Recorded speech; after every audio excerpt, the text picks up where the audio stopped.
Fala pessoal, eu sou o Rodrigo Eng e esse é mais um episódio do podcast do Layup, informação de bandeja sobre a NBA, em parceria com a Rádio Sport Clube, que você pode ouvir em radiosportclube.com ou no seu smartphone usando o aplicativo Radiosnet, disponível para iOS e para Android.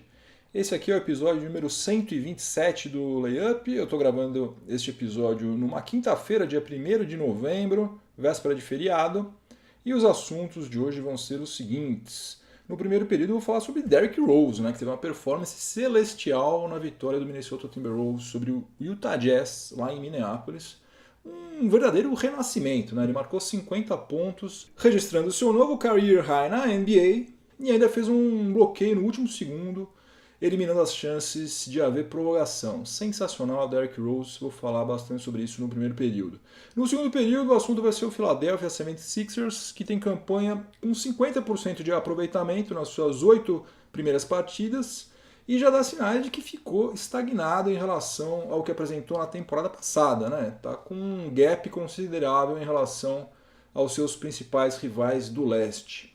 No intervalo, a nossa máquina do tempo vai fazer uma viagem até o dia 1º de novembro de 1996, quando o Clyde Drexler, defendendo o Houston Rockets numa vitória sobre o Sacramento Kings, passou muito, mas muito perto mesmo de anotar aquele que teria sido o 5º quádruplo-duplo na história da NBA. No terceiro período, eu vou falar sobre o exercício das Team Options, com a aproximação do prazo para o exercício das Team Options. Muitos jogadores que ainda estão cumprindo seus primeiros contratos na NBA, contratos de calouro, receberam a notícia de que continuam nos planos das suas respectivas franquias. Mas esse não foi o caso do Dragan Bender, a 4ª escolha do Phoenix Suns no draft de 2016, e de mais outros 4 jogadores sobre os quais eu vou falar no terceiro período. E para fechar, no quarto e último período, o assunto vai ser o Chicago Bulls, que pela segunda temporada consecutiva não deve brigar por vaga nos playoffs, mas vai utilizar a temporada para desenvolver as várias futuras promessas que reuniu no seu elenco. E uma dessas promessas, o Wendell Carter Jr., acabou de fazer uma partida raríssima na história da NBA e inédita na história do Chicago Bulls. Então chega de delongas, vamos ao que interessa, o podcast do Layup está no ar. Antes de mais nada, uma informação que eu não pude dar no episódio anterior, porque os vencedores ainda não tinham sido divulgados. O Stephen Curry foi eleito o melhor jogador do Oeste e o Giannis Antetokounmpo o melhor do Leste na semana 2. Para mim, esses dois aí vão brigar pelo prêmio de MVP palmo a palmo, e como eu já falei num outro episódio aí, eu estou apostando no Greek Freak. Agora sim, vamos ao assunto do primeiro período, que não poderia ser outro senão a performance celestial de Derrick Rose na vitória de ontem do Minnesota Timberwolves sobre o Utah Jazz lá em Minneapolis. O Jimmy Butler não atuou, para todos os efeitos ele foi poupado porque está com dores musculares, não sabemos se isso é mesmo verdade ou se tem alguma coisa a ver com o fato de que ele quer ser negociado. E também Jeff Teague não jogou porque ele está contundido no joelho. E daí, com isso, o Derrick Rose foi escalado entre os titulares pela primeira vez nessa temporada. E se depender do que aconteceu ontem lá no Target Center, daqui em diante é Derrick Rose e mais 4 no quinteto principal do Wolves, porque ele jogou demais, Aos 30 anos de idade, na sua 10ª temporada na NBA, o Derrick Rose foi o dono da quadra do começo ao fim da partida. Crossover para tudo quanto é lado, bola de 3 pontos, que nunca foi o forte dele, Bandeja na cara de ninguém menos do que Rudy Gobert, que por muita gente é considerado o melhor rim protector da liga. Derrick Rose foi simplesmente espetacular. Tem um lance que ele dá uma finta no Gobert vai para um lado, ele fica sozinho ali e faz a cesta. Foi humilhante, jogou demais. Foi um verdadeiro renascimento. Ele marcou 50 pontos com 61,3% de aproveitamento nos arremessos de quadra e 57,1% nos 3 pontos. Essa marca aí de 50 pontos representa o career high do Derrick Rose, ou seja, a sua maior pontuação em uma partida desde quando ele ingressou na NBA em 2008. O seu recorde anterior era de 42 pontos, registrado 2 vezes pelo Chicago Bulls na temporada 2010-2011, que foi a temporada na qual ele foi eleito MVP, também sob o comando do técnico Tom Thibodeau. E além dessa performance ofensiva fantástica, Derrick Rose ainda fez um bloqueio no arremesso de 3 pontos que o Dante Exum estava tentando fazer no finalzinho do jogo. Se Dante Exum tivesse convertido, o jogo iria para a prorrogação, mas Derrick Rose deu um toco, coisa que também não é muito a praia dele, mas ele foi fundamental. Derrick Rose está com um salário de 2 milhões e 100 mil dólares, que é infinitamente menor dos que os que são pagos para o Jimmy Butler, para o Andrew Wiggins e para o Karl Anthony Towns. E ele está há muitos anos tentando voltar a ser aquele MVP que ele foi no Chicago Bulls, jogou demais lá, carregava o time. Só que ele teve uma maré de azar fantástica, né? Porque quando ele estava no Bulls já, ele teve aquela série de contusões complicadíssimas, perdeu temporada, perdeu um monte de jogo. Daí quando ele foi pro Knicks, ele teve aquele outro galho, né? Ele foi acusado pela ex-namorada dele de ter estuprado ela. Então foi um caos, ele ficou durante meses tendo que participar de audiências, perdeu vários jogos também. Teve aquele dia que ele sumiu, né? Ele deu um perdido total, parece que ele estava com saudade do filho, foi ver o filho em Chicago, um monte de rolo. Depois, quando ele estava no Cleveland Cavaliers, ele simplesmente falou, olha, eu não sei se eu vou continuar a jogar. Ele passou acho que umas 3 ou 4 semanas sem aparecer por lá. Falou, olha, eu não sei, estou pensando aqui o que eu vou fazer da vida. Então, olha, para quem gosta de basquete, esse renascimento do D-Rose é uma das melhores notícias que a gente poderia ter recebido, até porque ultimamente nós vimos vários dos nossos ídolos aí se aposentando, né? E parecia que o Rose estava indo pelo mesmo caminho, né? Precocemente, aliás, né? Porque, como eu já falei, ele tem 30 anos de idade. Não é mais criança, mas ainda pode jogar, né? Se a saúde dele permitir, ele pode jogar pelo menos mais uns 4 ou 5 anos. E no final da partida, todos os companheiros de equipe do Wolves começaram a correr para cima dele, abraçar ele, elogiar e tal. Derrick Rose ficou emocionado pra caramba, chorou. Todo mundo que estava lá no Target Center ficou de pé, aplaudiu ele. Foi sensacional. Eu gostaria muito, de verdade, de que 2 coisas acontecessem. Primeiro, que Derrick Rose continuasse saudável e continuasse sendo protagonista do Minnesota Timberwolves, que ele é um cara muito acima da média, ele merece ter destaque, merece receber carinho, elogio, ele merece, o cara é fora de série, né? A gente se esqueceu que ele é tão bom assim, porque infelizmente ele teve toda essa série de enroscos aí durante 4, 5 anos seguidos. E a outra coisa que eu gostaria também muito é que esse clima de união que a performance espetacular dele gerou, continue, que o Minnesota Timberwolves consiga, pelo 2º ano consecutivo, depois de muito tempo, participar dos próximos playoffs. Vamos ver o que vai acontecer. No segundo período do podcast do Layup, em parceria com a Rádio Sport Clube, eu vou falar sobre o Philadelphia 76ers, time que já está dando muita dor de cabeça ao meu amigo Vinícius Lima. Vinícius Lima está tentando fazer uma reforma no apartamento dele na base do soco na parede. Calma, Vinícius, assim não vai, cara. Vamos devagar aí. Calma, respira fundo, conta até 100. Robert Covington vai melhorar, não vai fazer tantas bobagens. Mas enfim, o Sixers está com campanha de 4 vitórias e 4 derrotas. Ganhou todos os jogos que fez em casa. Bateu o Bulls, Orlando Magic, Charlotte Hornets e Atlanta Hawks. E perdeu também, por outro lado, todos os jogos nos quais ele atuou como visitante. Perdeu para o Boston Celtics, perdeu para o Detroit Pistons, para o Milwaukee Bucks e para o Toronto Raptors. Ou seja, também vamos ser justos, né? Porque só teve pedreira fora de casa, né? Fora de casa pegou talvez os 4 times mais fortes da Conferência Leste, além dele mesmo, Sixers. Agora, jogando em casa também só pegou time mais tranquilo. O mais dificilzinho aí foi o Charlotte Hornets, né? Porque o resto, por um motivo ou por outro, estão fazendo campanhas fracas, né? Já eram times que a gente não tinha expectativa nenhuma que eles iriam ser competitivos nessa temporada 2018-2019, né? Bulls, Magic, Hornets e Hawks. Desses 4 aí, somente Hornets é um time que tem condições de chegar entre os 8 melhores. Agora, o Sixers está tendo uma vantagem interessante nesse começo de temporada, porque ainda não precisou fazer nenhuma viagem longa até agora. Só no dia 17 de dezembro, hein, gente? A temporada começou no dia 16 de outubro. No dia 17 de dezembro, 2 meses depois, contra o San Antonio Spurs no Texas, aí sim é que o Sixers vai fazer uma viagem mais longa. Agora, obviamente, isso aí tem dois lados, né? Porque se agora o Sixers está sendo beneficiado, entre aspas, pelo calendário, depois vai ter que encarar um monte de partidas na costa oeste.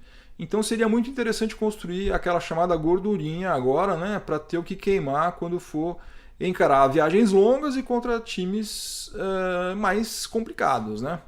Só que, pelo que o Sixers está apresentando até agora, parece que vai ser meio difícil que isso aconteça, porque do ponto de vista técnico, o time parece que não evoluiu nada ou praticamente nada em relação à temporada passada. Está cometendo erros infantis como antes, está sofrendo apagões generalizados que afundam o time está no jogo, está com chances reais de vencer o jogo, daí, puxa, de uma hora para outra dá um branco geral ali, em 5 minutos eles estavam 15 pontos na frente, pronto, sumiu tudo, é um negócio bem complicado.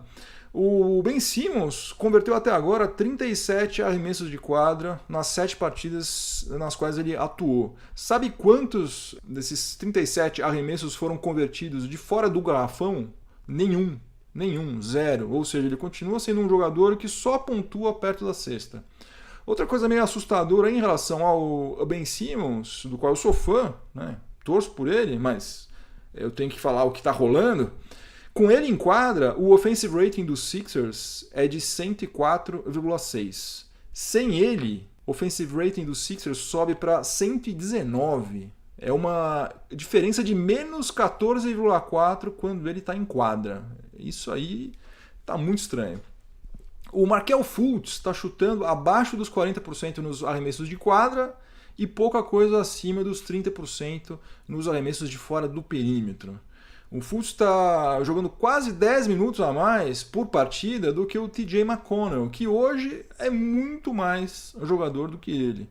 Eu não sei se aquela operação Fultz, né, aquela história de ficar escalando ele como titular, elevar a moral dele, deixar ele bastante tempo em quadra, se já não está prejudicando os Sixers de uma forma que depois vai custar caro, hein? Eu não sei não, acho que Brett Brown deveria começar a rever isso aí.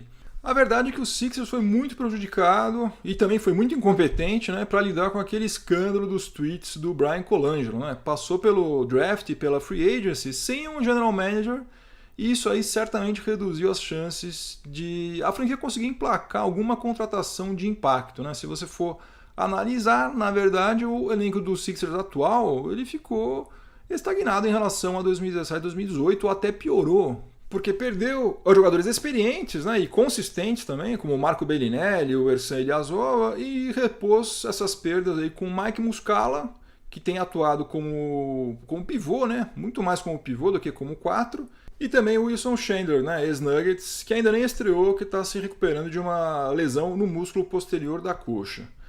Pode até ser que o Chandler e também o calouro, o Zaire Smith, né? Esses dois aí deem uma movimentada nas coisas pro lado dos Sixers quando eles estrearem. O Zaire Smith também está machucado, também ainda não estreou.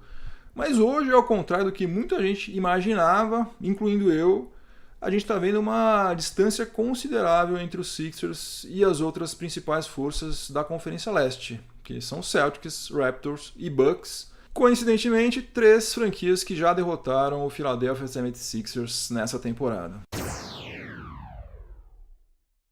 Chegamos ao intervalo do podcast do Layup, em parceria com a Rádio Sport Clube. Pelo barulhinho aí, você já percebeu que nós acionamos a nossa máquina do tempo turbinada, e chegamos ao dia 1º de novembro de 1996, quando o Houston Rockets, de Hakeem Olajuwon e Clyde Drexler, recebeu o Sacramento Kings de Mitch Richmond e Mahmoud Abdul-Rauf na primeira partida dessas franquias na temporada 1996-97. O time texano venceu sem grandes problemas por 96-85 e teve como principal destaque justamente aquele jogador cuja performance o fez viajar 22 anos no tempo. Clyde Drexler, aos 34 anos de idade, começou a temporada com os seguintes números: 25 pontos, 10 rebotes, 9 assistências e 10 roubos de bola. Faltou, portanto, somente uma assistência para que Clyde Drexler chegasse a dígitos duplos em 4 estatísticas diferentes, o que teria lhe garantido o 5º quádruplo duplo na história da NBA. Para quem está curioso ou não se lembra, os únicos quádruplos duplos dos quais se tem registro comprovado foram de autoria de Nate Thurmond pelo Chicago Bulls em 1974, em uma partida que teve prorrogação, todas as outras que eu vou citar não houve prorrogação. Alvin Robertson pelo San Antonio Spurs em 1986, Akim Olajuwon pelo Houston Rockets em 1990 e David Robinson pelo San Antonio Spurs também em 1994. De todos esses quádruplos duplos, somente o do Alvin Robertson aconteceu com dígitos duplos nos roubos de bola, os outros aconteceram com dígitos duplos em bloqueios.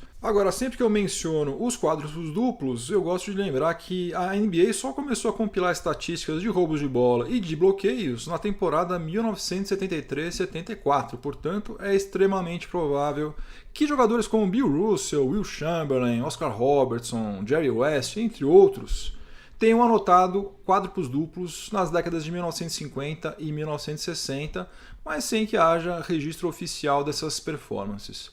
O mais curioso em relação ao Clyde Drexler é que 10 anos antes, em 1986, ele também quase anotou um quádruplo duplo com 10 roubos de bola, mas daquela vez ficou faltando um rebote. Bateu na trave 2 vezes, portanto, Clyde Drexler de se tornar o 5º jogador a conseguir a façanha de anotar um quádruplo duplo na NBA, algo que é tão raro que não acontece desde 1994.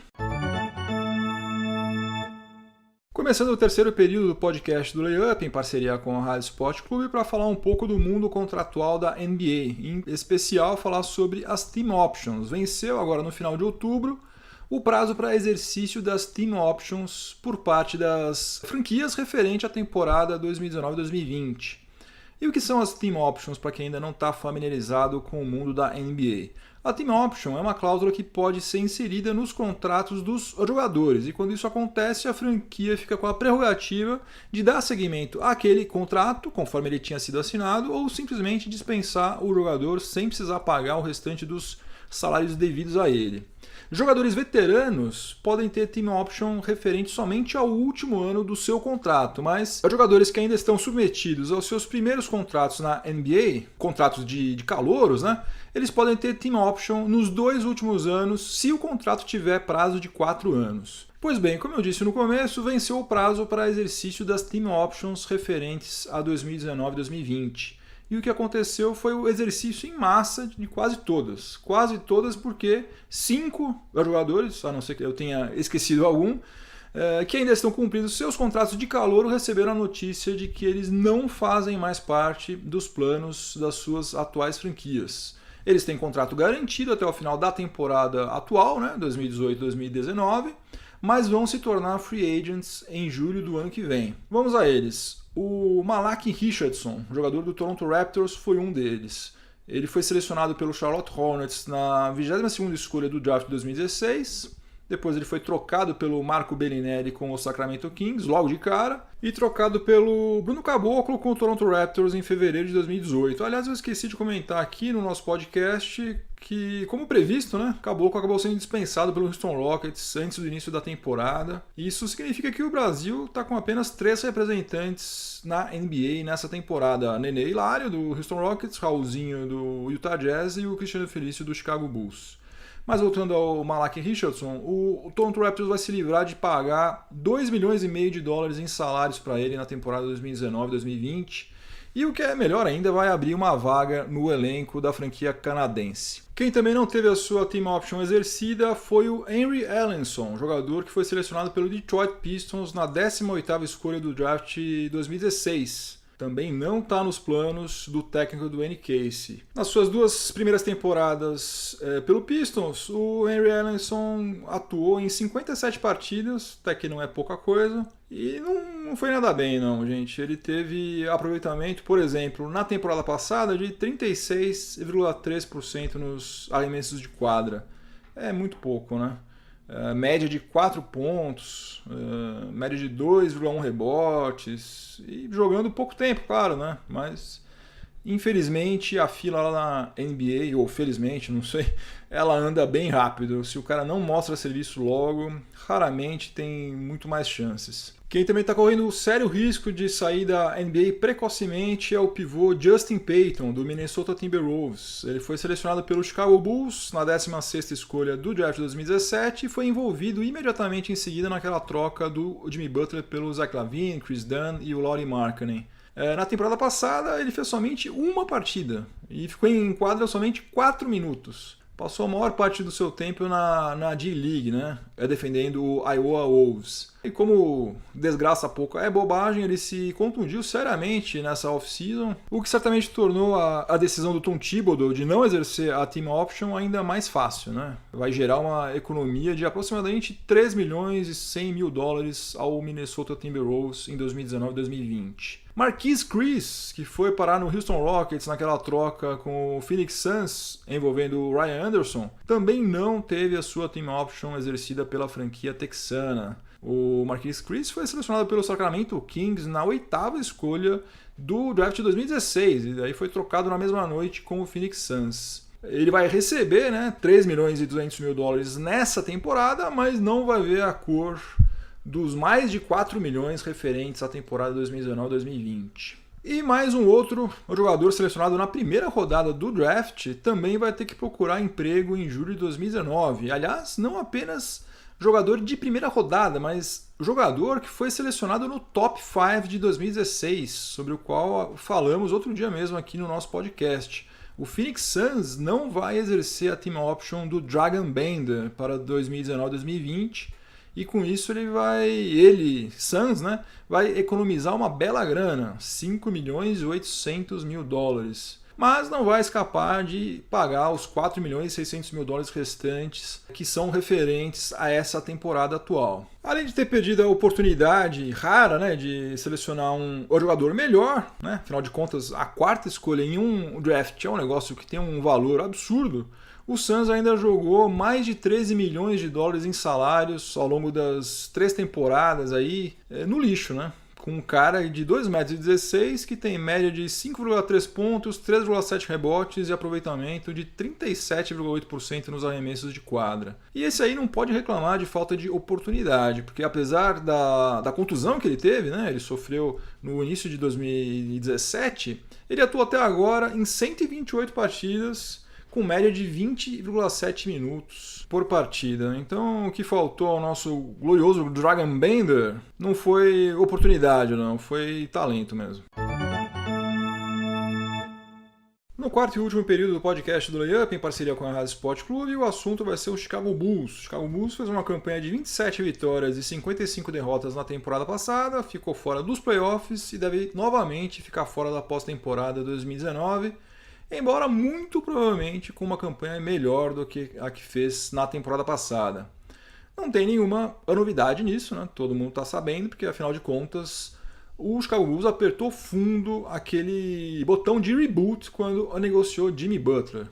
Então o melhor que nós temos a fazer, especialmente os torcedores do próprio Chicago Bulls, é analisar a temporada da franquia de Illinois sob o prisma de um time que está se reorganizando, de olho em um futuro que pode não estar tão distante assim. E por que esse futuro promissor pode não estar tão longe? É porque o Chicago Bulls tem alguns valores jovens aí bastante interessantes. Tem o Antonio Blakeney, alarmador que está na sua 2ª temporada, chutando muito bem, marcando muito bem também. Se ele continuar como ele está agora, ele é um sério candidato ao prêmio de Most Improved Player. Tem Chris Dunn e tem o Lauri Markkanen, que ambos estão machucados, mas quando eles retornarem vão ganhar muitos minutos nesse time aí, acho que ambos devem ser titular. E o Chicago Bulls também somou pelo menos mais 2 calouros promissores ao seu elenco no último draft. O ala Chandler Hutchinson, selecionado na 22ª escolha, e o Wendell Carter Jr., ala pivô de 19 anos de idade, que foi selecionado na 7ª escolha. E o Wendell Carter Jr., ele já deu uma prévia do que ele é capaz de fazer na derrota de ontem para o Denver Nuggets, por 108-107 lá no United Center. O Wendell Carter Jr. acabou o jogo com os seguintes números: 25 pontos, matando 2 bolas de 3 pontos, 8 rebotes, 5 assistências, 3 roubos de bola e 3 bloqueios em 38 minutos de quadra. Eu corri lá no Basketball Reference para checar com que frequência um calouro conseguiu reunir números como esses em uma partida, e a resposta é a seguinte: muito raramente. Carter Jr. foi somente o 5º calouro na história da NBA a fazer isso.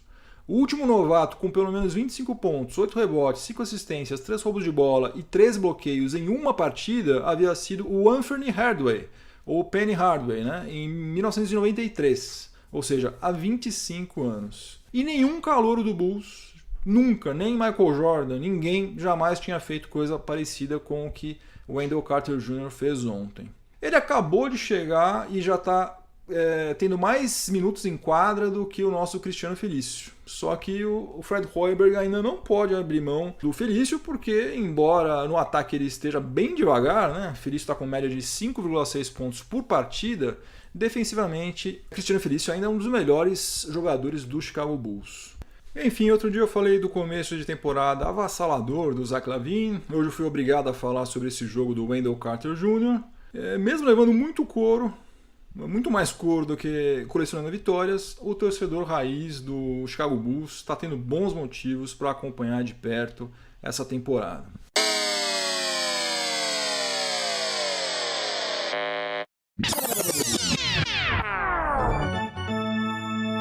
Placar ainda empatado, não temos um vencedor, então vamos para a prorrogação. Meu game winner dessa vez não caiu, então vamos falar um pouquinho sobre o J.R. Smith. J.R. Smith está infeliz lá no Cleveland Cavaliers.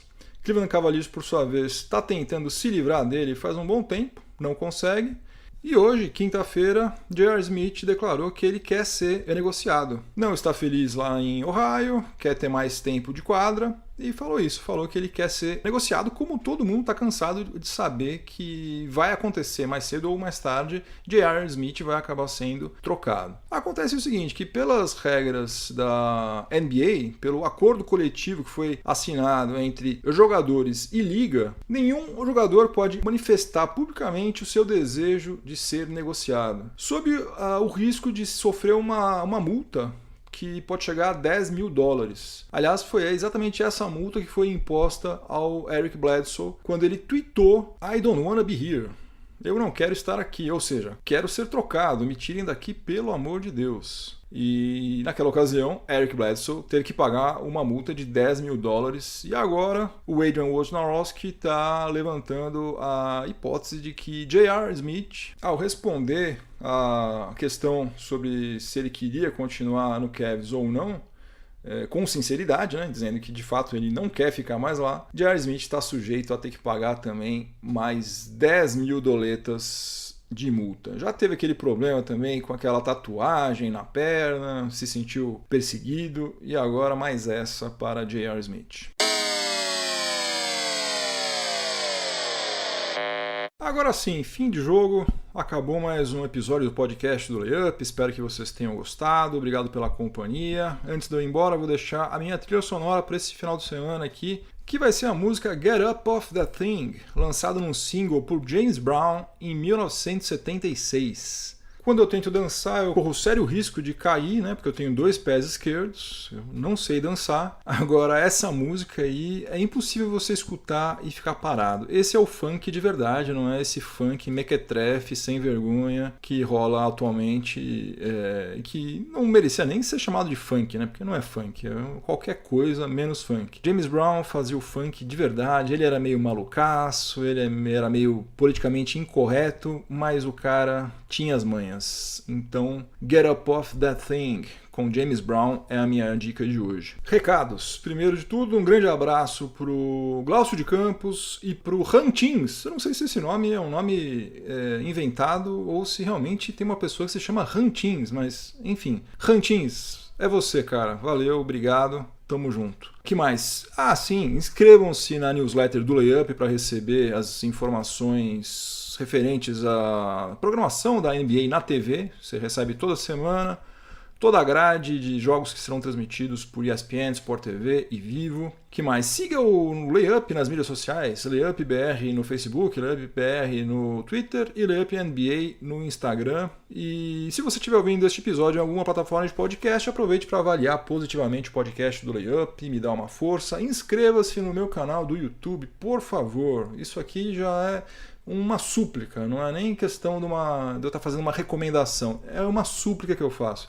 Por favor, entre no site do layup.com.br, no canto superior direito tem os ícones das mídias sociais do Layup. Um deles é o do YouTube. Clica nele, você vai cair na página do canal do Layup no YouTube. E daí, mesmo que você não escute os episódios por lá, se inscreva que você vai me ajudar demais. Você vai perder uns 20 segundos do seu dia e você vai me ajudar enormemente. E se você estiver ouvindo na Rádio Sport Clube, continue sintonizado por aí que vem mais informação esportiva de qualidade na sequência. Ótimo final de semana, ótimo feriado, muitos jogos interessantes para a gente acompanhar. Semana que vem tem mais. Juízo, né? Muito juízo. Voltem todos inteiros e inteiras para casa. Um abração. Tchau, tchau.